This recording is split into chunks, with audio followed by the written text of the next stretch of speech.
কাঁচা আমের সিজন থাকতে থাকতে আপনি যদি এই রেসিপিটি ট্রাই না করেন তাহলে একদম সম্পূর্ণ লস হয়ে যাবে, কারণ এই আচারটা বানানো যেমন সহজ, খেতেও খুবই খুবই মজাদার। আসসালামু আলাইকুম, ওয়েলকাম পান্নাস ওয়ার্ল্ডের আরো একটি নতুন রেসিপিতে। আজকে আমি আপনাদের সাথে শেয়ার করব মজাদার কাঁচা আমের ঝুরি আচার। এই রেসিপির জন্য আমি 4টি কাঁচা আম নিয়ে নিলাম। আমগুলোকে আমি আগেই ভালোভাবে ধুয়ে নিয়েছি, যেহেতু পরবর্তীতে ধোয়ার কিন্তু কোনো চান্স নেই। আর পানি যদি এখানে কোনো প্রকারের অবশিষ্ট থাকে তাহলে কিন্তু আমের যে আচার সেটা কিন্তু খুব দ্রুতই নষ্ট হয়ে যাবে। তাই অবশ্যই আগে থেকে আমগুলোকে ধুয়ে শুকিয়ে নেবেন। আর একটা গ্রেটার নিয়ে নিব।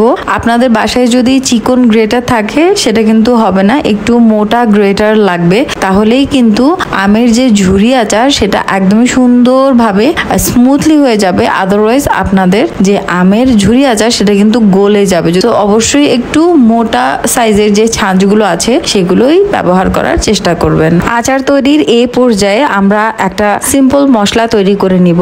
এখানে আমি 1 চা চামচ নিয়েছি 5 ফোড়ন আর 2টা শুকনো মরিচ অ্যাড করেছি। কিছুক্ষণ তেলে ব্লেন্ড করে রেখে দিবেন, এগুলো আমরা পরবর্তীতে ব্যবহার করব। এবার গ্রেট করে রাখা কাঁচা আমগুলোর উপর আমি 1 কাপের মতো দিয়ে দিলাম চিনি, আর সাথে দিয়ে দিচ্ছি 2 টেবিল স্পুনের মতো ভিনেগার। সবকিছু ভালোভাবে নাড়িয়ে চাড়িয়ে মিক্স করে নিব।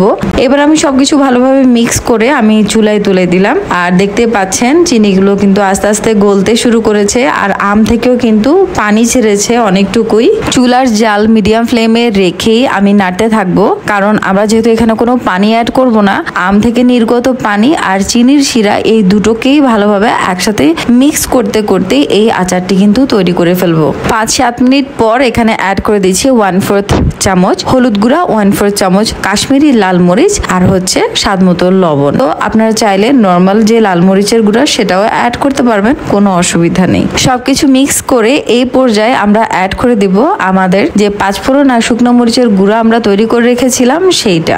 আবারও সবকিছু ভালোভাবে একসাথে মিক্স করতে শুরু করব। মাশাআল্লাহ করে এই যে গ্রেভিটা যখন দেখবেন একদমই টানিয়ে এসেছে, চিনি শিরা পানি সবকিছু, তখনই বুঝতে পারবেন যে হ্যাঁ আপনার আচারটি তৈরি হয়ে এসেছে। অতিরিক্ত শিরার পানি শুকিয়ে এটাকে ঘন করতে যাবেন না, তাহলে একটা জিনিস মাথায় রাখবেন, যখন কিনা এই আচারটা ঠান্ডা হয়ে যাবে তখনও কিন্তু অনেকটুকু ঠিক হয়ে আসবে, অর্থাৎ অনেক ঘন হয়ে যাবে। সো আপনি একটু পানি পানি থাকা অবস্থাতেই ফ্লেম বন্ধ করে চুলা থেকে নামিয়ে নেবেন। ঠান্ডা হয়ে গেলেই এটি একটি কাঁচের বয়ামে রেখে প্রায় 1 বছরের মতো সংরক্ষণ করতে পারবেন। দেখলেন কত সহজে রোদের কোনো ছিটে ফোঁটা ছাড়াই আপনি ইনস্ট্যান্ট তৈরি করতে পারবেন এমন মজাদার আমের ঝুরি আচার। রেসিপিটি যদি আপনার ভালো লেগে থাকে then do subscribe and follow me. আসসালামু আলাইকুম।